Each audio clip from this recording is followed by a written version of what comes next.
Trepça ka shënuar fitore shumë të rëndësishme ndaj hyjësit në luftën për mbijetesë. Vendesit gjatë tërë kohës dominuan dhe në fund i gëzuan fitores me rezultat minimal 1-0. Zhvilloi minuta 21 kur Mitrovicasit kaloi në epërsi, të cilën e ruajtën deri në fund të ndeshjes. Realizatori i golit ishte Emin Baliqi.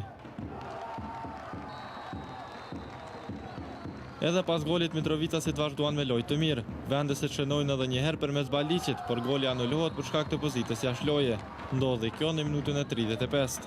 Në pjesën e dytë vazhdoi dominimi i vendesve. Mysafirët patën mundësi të barazojnë rezultatin në minutën e 65, por kështu përfundoi ky aksion i tyre. Nga ana tjetër, futbollistët e Trepçës deri në fund patën edhe disa raste, por nuk arritën të konkretizojnë. Në fund Trepça 1, Hysi 0.